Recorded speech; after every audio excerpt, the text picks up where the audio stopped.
Student, तो आज के हिंदी की क्लास में हम बाकी के प्रश्नों के उत्तर निकालेंगे, ठीक है। तो इसमें क्या प्रश्न है? प्रश्न 3 में क्या लिखा है? आओ पढ़े, समझे और लिखे। हवा की आवाज कैसी होती है बच्चों? सर, ठीक है। हवा की आवाज होती है सर। पानी बरसता है झर। इसी तरह इनकी आवाजें क्या हैं? लिखो, ठीक है। तो नदी की आवाज कैसी होती है? नदी की आवाज होती है कल। बिजली की आवाज होती है चकमक। और नगाड़ा कैसे बजता है बच्चों? जब हम नगाड़े बजाते हैं ना, तो उससे कैसे आवाज निकालती है? ढम, ठीक है। तो बच्चों, अभी हम भाषा अध्ययन के प्रश्नों के उत्तर निकालेंगे, ठीक है। तो भाषा अध्ययन का सबसे पहला प्रश्न है, कविता में अनुस्वर और अनुनासिक वाले शब्दों का प्रयोग हुआ है। ऐसे ही 3 अन्य शब्द ढूंढकर लिखो। अब बच्चों, ये अनुस्वर और अनुनासिक क्या होता है, पहले तो मैं आपको उसके बारे में बताऊंगी। स्टूडेंट, हम तो क, ख, ग, घ और अंग ये सब तो पढ़ते ही आ रहे हैं ना। हम क का भी प्रयोग करना जानते हैं, ख, ग, घ सबका प्रयोग जानते हैं, ठीक है। लेकिन ये जो है ना अंग, ये अंग किस में होता है व्यवहार, इसके बारे में तो हम नहीं जानते हैं बच्चों। तो ठीक है, तो अनुस्वर जो होता है ना, अनुस्वर जो होता है वो क्या होता है? अंग होता है। तो बच्चों, जो अनुस्वर वाले शब्द होते हैं ना, उन शब्द के बीच में क्या लगता है? अंग लगता है। और बच्चों, जो अंग का जो बिंदु चिन्ह होता है ना, वो ऐसे होता है। देखो बच्चों, जैसे ग और अंग प्लस ग जोड़ दिया तो क्या बना? गंगा बना ना शब्द। तो ऐसे वाले शब्द को हम क्या कहते हैं? अनुस्वर वाले शब्द कहते हैं। बच्चों, अनुनासिक वाले शब्द वो शब्द होते हैं जिसमें चंद्र बिंदु का प्रयोग होता है, जैसे चांद। देखो बच्चों, चांद के ऊपर जो चिन्ह है ना, वो क्या है? चंद्र बिंदु। इसे हम चंद्र बिंदु कहते हैं। तो जिस शब्द में चंद्र बिंदु लगता है ना, ऐसे शब्द को हम अनुनासिक वाले शब्द कहते हैं। तो स्टूडेंट, अभी हम क्या करेंगे? अनुस्वर और अनुनासिक, ठीक है, वाले शब्द के कुछ 3 उदाहरण देंगे। तो अनुस्वर में देखो बच्चों, सबसे पहले क्या देके रखा है? अंकुर, ठीक है। अब देखो आपकी किताब में, ठीक है, इस कविता में और कहाँ ऐसे अनुस्वर वाले शब्द है। बच्चों, जब आप इस कविता को अच्छे से पढ़ोगे तो देखो यहाँ पे आपको 2 ऐसे अनुस्वर वाले शब्द मिलेंगे। पहले देखो वसुंधरा की रूमावली सी। तो वसुंधरा में देखो वो अंग का बिंदु चिन्ह है ना, तो वसुंधरा एक क्या है? अनुस्वर वाला शब्द है। वहीं पे आओ, देखो बच्चों, नीले नैनो साये अंबर। तो देखो बच्चों, वो जो अंबर है, अंबर भी क्या है? एक अनुस्वर वाला शब्द है, क्योंकि अंबर वाले शब्द में क्या है? अंग का चिन्ह है। तो बच्चों, वो जो अनुस्वर में जो खाली जगह है ना, वहाँ पे हम अब एक करके अनुस्वर वाले शब्द लिखेंगे। पहला क्या होगा बच्चों? वसुंधरा। दूसरा क्या होगा बच्चों? अंबर। तीसरा मुझे किताब से नहीं मिला बच्चों, तो इसमें मैंने एक तो बोल ही दिया था, गंगा होगा, या फिर आप यहाँ पे रंग भी लिख सकते हो। ये सब क्या है? अनुस्वर वाले शब्द है। बच्चों, हमारा अनुस्वर वाला शब्द लिखना हो गया। अब हम क्या करेंगे? अनुनासिक वाले शब्द लिखेंगे, ठीक है। तो बच्चों, आपके किताब में मुझे ना सिर्फ एक अनुनासिक वाला शब्द मिला है। तो बच्चों, यहाँ पे देखो, यहाँ पे लिखा हुआ है ना, नवजीवन को ले अंगड़ाई। तो बच्चों, अंगड़ाई में देखो, अंगड़ाई वाले शब्द में चंद्र बिंदु लगा है ना, तो ये एक अनुनासिक वाला शब्द है। बच्चों, यहाँ पे अनुनासिक वाले शब्द में एक उदाहरण देके रखा है आप लोगों का, बूंद। और बाकी के जो खाली जगह है ये हमें भरना है। तो किताब से हमें एक, या जो आपकी कविता है वहाँ से तो हमें एक शब्द मिल गया, कौन सा? अंगड़ाई। बाकी के शब्द हम खुद से लिखेंगे। और क्या क्या हो सकते हैं बच्चों अनुनासिक वाले शब्द?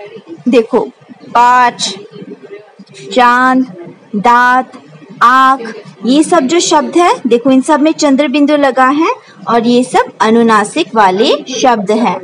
बच्चों, आपका दूसरा प्रश्न क्या है? समान अर्थ वाले शब्द को चुनकर गोला लगाओ। अब ये समान अर्थ वाले शब्द क्या होते हैं बच्चों? तो बच्चों यहाँ पे ना ऐसे बहुत सारे अलग अलग शब्द हैं जिनका अर्थ ना एक ही होता है, ठीक है, जिनका अर्थ समान होता है। वो भले ही अलग अलग शब्द हो लेकिन उनका जो अर्थ होता है वो समान यानी एक होता है। तो ऐसे समान अर्थ वाले शब्द को हम क्या बोलते हैं? पर्यायवाची शब्द बोलते हैं। क्या शब्द बोलते हैं? पर्यायवाची शब्द। तो बच्चों अभी मैं कुछ उदाहरण दे रही हूँ, ठीक है। जैसे फूल, फूल को हम और किस अलग अलग नाम से बुलाते हैं? सुमन, पुष्प और कुसुम, ठीक है। तो फूल, सुमन, पुष्प, कुसुम ये सब अलग अलग शब्द है लेकिन इनका अर्थ तो एक ही है।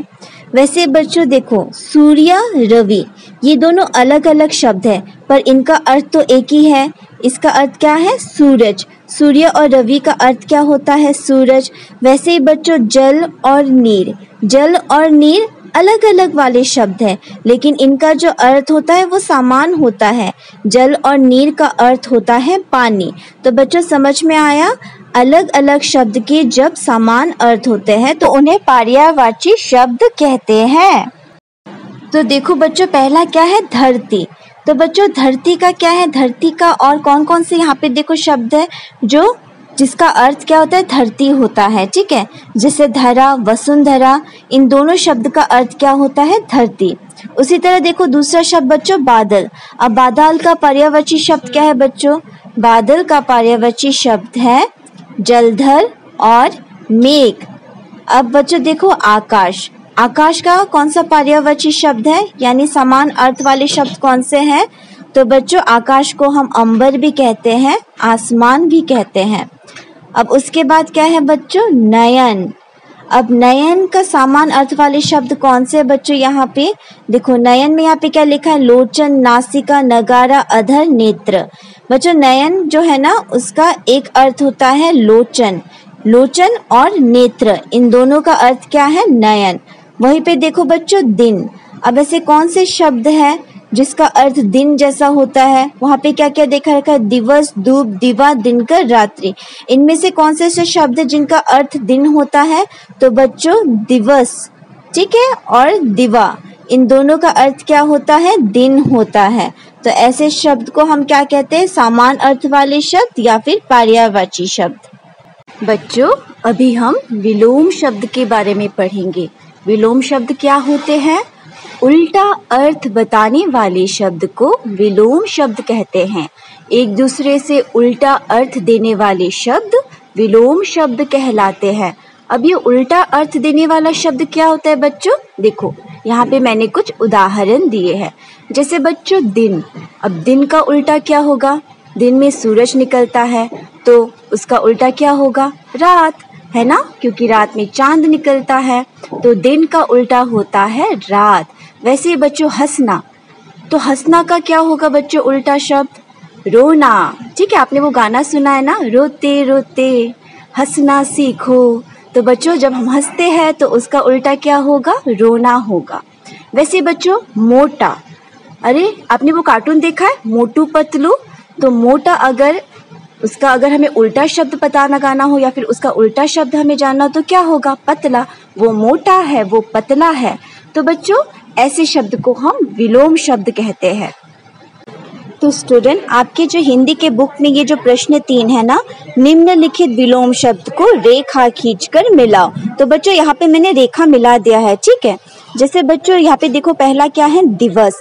दिवस यानी क्या होता है? दिन होता है। देखो समान अर्थ वाले शब्द में देखो दिन का पर्यायवाची शब्द दिवस होता है ना, तो दिवस का अर्थ होता है दिन। दिन का उल्टा यानी विलोम शब्द क्या होगा? रात्रि, है ना। उसी तरह जीवन है तो उसका उल्टा क्या होगा? मृत्यु। धरती है तो उसका विलोम शब्द क्या होगा? आकाश। अमृत है, अमृत यानी जो बहुत ही क्या होता है? पवित्र होता है, ठीक है। तो अमृत है तो उसका विलोम शब्द क्या होगा? विष।